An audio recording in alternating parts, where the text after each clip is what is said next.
Hey guys, Hitman89 here. I hope everyone is doing great. Last week we had the best free-to-play games of 2023. Don't forget to check out the video if you haven't already. And today I'm gonna show you the best survival games to play right now. Without further ado, let's take a look at the first game. Valheim came out a couple of years ago on PC, it landed on Xbox earlier this year, and it just had a new update that adds an NPC, new items, quests, and some other cool stuff. If you're new to Valheim, there are two ways to play it. You go in blind, you figure everything out by yourself, or you look up guides and tutorials before you play so you know how the game works. I picked the first approach, and that's why I didn't make any progress for several days. Valheim is fun, even in solo, but play it with at least one friend and you'll have a blast. This Viking-themed world is procedurally generated. You have to harvest resources, hunt, build, and craft all kinds of useful tools to survive, and if for some reason you still haven't played Valheim, I highly recommend you do so. Now let's take a look at the second game. Sons of the Forest starts off in a helicopter trying to find the billionaire and his family who went missing in the wilderness. Then your helicopter crashes and you end up with Calvin, aka the dude who got fucked in both ear holes. If you're familiar with the first game, you know apart from having to constantly look for food and water, you'll be dealing with cannibals.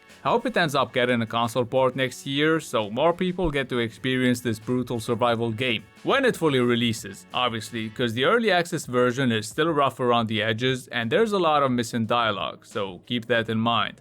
Anyway, let's move on to the third game. Conan Exiles came out a few years ago, but it just had a big update called Age of War, plus it still looks decent in 2023 on PC, because I played on Series X, and as you can see, the console version looks pretty damn bad. But in quality mode, well, it still looks like shit. In 4K though. Anyway, when you first start the game, you get to create your character. There are plenty of options to help you make the character you want, even when it comes to boobies and penis size. The combat system is simple, with no special skills to use, but somehow it felt like playing a Souls-like game, and that's something I really like. Now if you want more of a hack and slash, then you should check out the next game. On Horizon, you're a vampire who's just awakened, thirsty for blood, so you gotta hunt your prey, craft some gear, explore the world, and chop down some trees in broad daylight, cause that's what vampires do. Now you actually have to get in the shade. So if you're into sucking off everyone in a somewhat Diablo-like game, you should consider picking up Horizon. At number 5 we have Grounded.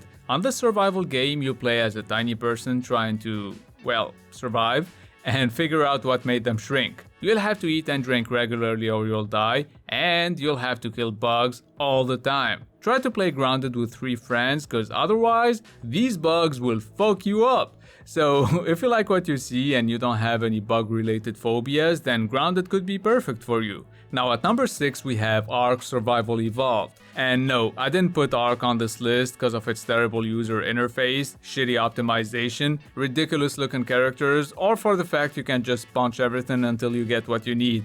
It's because it's getting an Unreal Engine 5 remaster in August, and they're calling it Ark Survival Ascended. In the meantime, you might want to play the regular Ark game alone, online, or in split screen. Moving on to the 7th game, Medieval Dynasty reminded me of Kingdom Come Deliverance, and not just because of the medieval setting and overall visual style. It's also because it won't take you long to see stuff like this. In all seriousness though, as the name of the game suggests, Medieval Dynasty allows you to get married, have kids, and continue on as the children, which is definitely unique. Keep in mind the frame rate isn't stable and there are no voice dialogues here, so you'll be reading/skipping through so much text. So if being married and doing chores all day sounds like fun to you, then definitely get this game.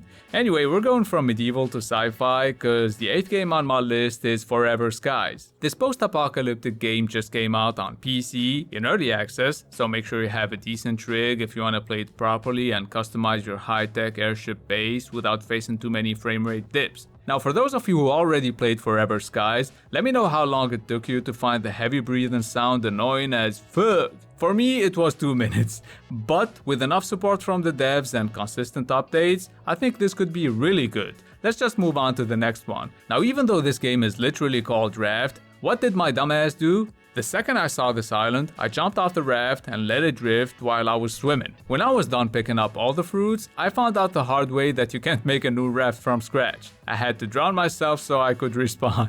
Anyway, on this game you have to collect resources using your hook, craft all kinds of improvements so you can go scuba diving, or maybe just enough tools so you can deal with this relentless piece of shit who keeps on destroying your raft. Last but not least, and to make this video future-proof, I decided to put Enshrouded on my list. In case you haven't heard of it, it's an extremely promising action survival game that puts emphasis on combat, with a deep enough system that makes it feel like a co-op RPG, because Enshrouded supports up to 16 players in co-op. Plus the game allows you to dig through plenty of surfaces, and honestly, so far, everything looks great, except for the animations, because those clearly suck dick.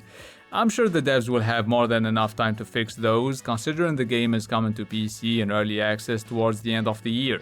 Now before I let you guys go, here are a couple of honorable mentions that didn't make the list just cause they're slightly older. Rust is a classic for those of you who want a competitive, heavily PvP oriented survival game. But if you're more into exploring the depths of the sea and you haven't played Subnautica yet, what are you waiting for? And that's gonna be it for the best survival games to play right now. Let me know if I missed some good ones, and if you found this video useful or entertaining, a thumbs up and a subscription are always appreciated. It's been Hitman89, see you guys very soon.